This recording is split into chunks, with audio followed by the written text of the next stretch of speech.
Even today, there is little value in opposing the threat of a closed society by imitating its arbitrary restrictions. Even today, there is little value in ensuring the survival of our nation if our traditions do not survive with it. And there is very grave danger that an announced need for increased security will be seized upon by those anxious to expand its meaning to the very limits of official censorship and concealment. That I do not intend to permit to the extent that it's in my control. And no official of my administration, whether his rank is high or low, civilian or military, should interpret my words here tonight as an excuse to censor the news, to stifle dissent, to cover up our mistakes. Aujourd'hui, au bout de ça, on parle de puces qu'on pourra s'implanter. Ce sera quand, ça? Certainement dans les 10 années à venir. Et d'abord, on va les implanter dans nos vêtements, c'est-à-dire wearables, comme on le dit. Et après, on pourrait s'imaginer qu'on les implante dans nos cerveaux ou dans notre peau. Et à la fin, peut-être il y a une communication directe entre notre cerveau et le monde digital. Ce que nous voyons, c'est une sorte de fusion du monde physique, digital et biologique.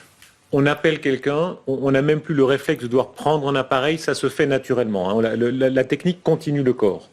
Oui, vous parlez et vous dites, je veux maintenant être connecté avec n'importe qui. Hein? Et d'abord, vous avez les robots personnalisés. Et j'ai vu que M. Zuckerberg a prédit qu'à la fin de l'année, il va avoir son robot, son butler personnalisé qui est à sa disposition. Donc, comme dans Downton Abbey, on aura son butler personnel, son serviteur, son esclave. Oui, mais il y a une différence. C'est un serviteur qui, avec l'intelligence artificielle, apprend et qui n'est pas seulement votre assistant pour des travaux manuels, qui peut vraiment être un partenaire intellectuel.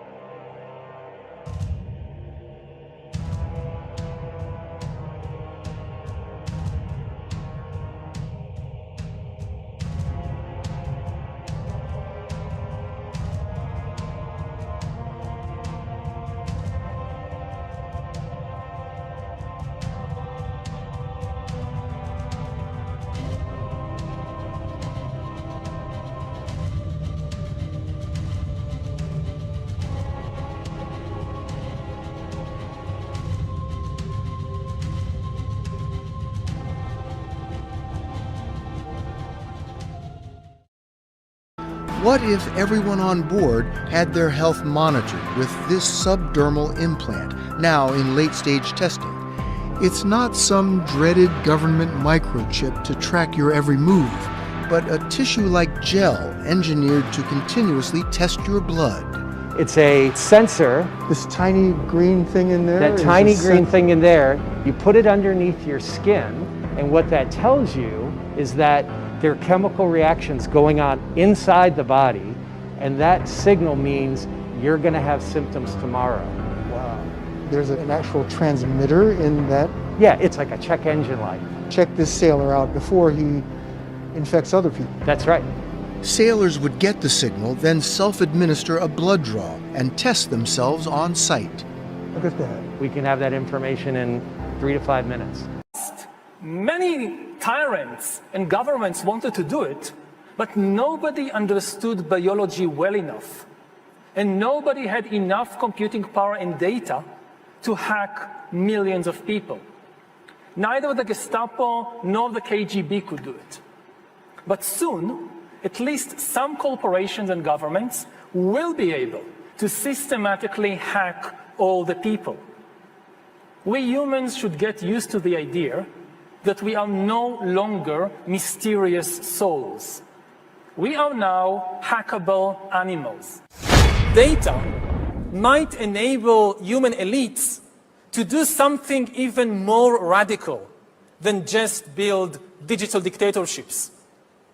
By hacking organisms, elites may gain the power to re-engineer the future of life itself.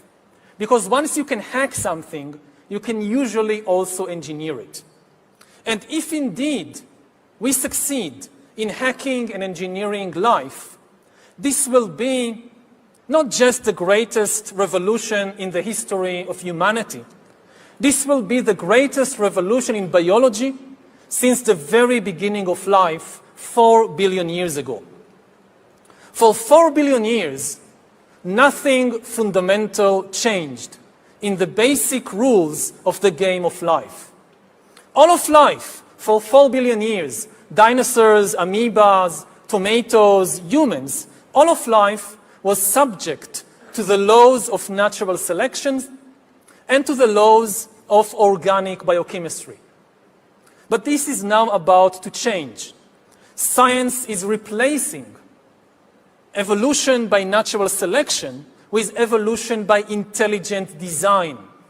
Not the intelligent design of some god above the clouds, but our intelligent design and the intelligent design of our clouds, the IBM cloud, the Microsoft cloud. These are the new driving forces of evolution. And at the same time, science may enable life, after being confined for 4 billion years to the limited realm of organic compounds, science may enable life to break out into the inorganic realm.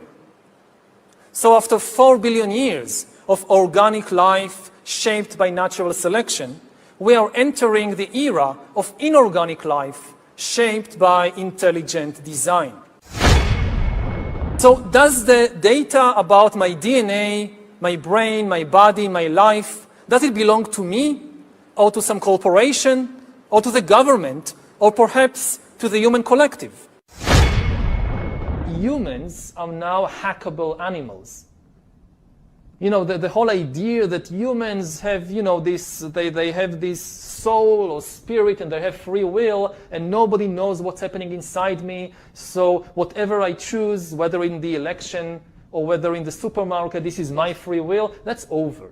Free will, that's over. That's over.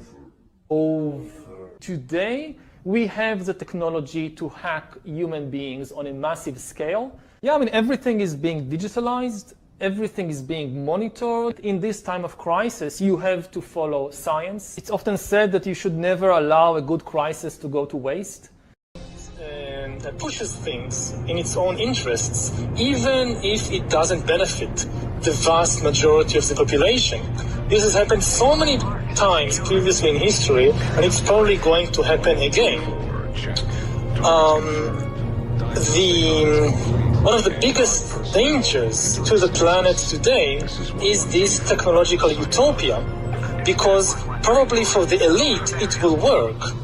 If bad comes to worst, and when the flood comes, the scientists will build a Noah's Ark for the elite, leaving the rest to drown, the rest of the people and then the rest of the ecosystem. But they are likely to be able to construct this technological Noah's Ark, which is probably what much of the elite is counting on. Just imagine North Korea in 20 years, when everybody has to wear a biometric bracelet which constantly monitors your blood pressure, your heart rate, your brain activity, 24 hours a day. You listen to a speech on the radio by the great leader, and they know what you actually feel. You can clap your hands and smile, but if you're angry, they know you'll be in the gulag tomorrow morning. And if we allow the emergence of such total surveillance regimes, don't think that the rich and powerful in places like Davos will be safe. I don't know how it will play out in November, but what we know is that we will end up with many more unemployed, and particularly also people in the grey economy, which are not counted for, who lose their jobs. So we will see definitively a lot of anger already now, but probably increased by the end of the year. because this crisis will be with us until we really have found a remedy. So we have to prepare for a more angry world.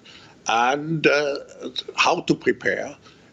It means to take the necessary action to create a fairer world, to see that we provide everybody with decent access to the health system, that we make sure that those people who are really left behind, and I'm not speaking only on national levels, I'm speaking also internationally. If I see now the tragedy in some of the emerging countries like South Africa, like some countries in East Asia, I think it's all, I don't have too many remedies.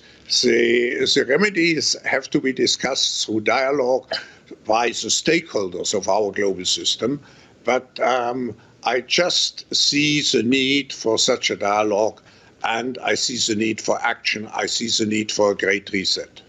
To what extent would a reset be brought about by a change in the White House, the election of Joe Biden, for instance? I don't know. We shouldn't speculate about the outcome of the election. We will see beginning of November, and then we can, in any case, we can, and the World Economic Forum is very open and as an open platform to integrate everybody who is willing to address those issues in a spirit, which means to exercise here true global citizenship. I want to just pick up on some of the economic projections. In your book, you tackle what the future may look like. And at this stage, we're grappling with various letters of the alphabet, whether it's a V or a U or perhaps even a symbol, a tick shape. Can you just give us some clues about the growth down the track, what we can expect? First, if we look at it at the national or global level, at the macroeconomic level, one of the things we address very much in the book and we are concerned is the increased debt level. We spend about 10 trillion worldwide to deal with the short-term negative effects of the pandemics. But we should be aware we are just increasing our debt situation. And we were already very much debt loaded before we went into the crisis. So how to get at the end out of this debt situation is still a big question mark. Second, we know that there's quite some impact on different industries. We know that certainly the health industry, the digital industry, will go out of this crisis strengthened. But we know that many industries which rely particularly on physical interaction will have difficulties to survive. Finally, I just would add, I think this is an opportunity again to find solutions which are beneficial for the next generation. So why not to tie government aid to the green economy which we have to create? Why not to make sure that we revolutionize, digitalize particularly our educational system? So we are here, when we talk about the Great Reset, to talk also about innovation. How can we do things differently from what we used to do? And if we speak about differently, it means also how can we do it to make sure that a majority of people are benefiting from it and not just a minority. We started out Davos this year talking about the environment, Greta Thunberg versus Donald Trump. Certainly a lot of headlines crossing from the mountain. But last time round in the crisis, we saw people didn't care so much about the environment when we were talking about large-scale job losses. This time seems different. Are you surprised about how strong the sustainability theme has been right through the pandemic?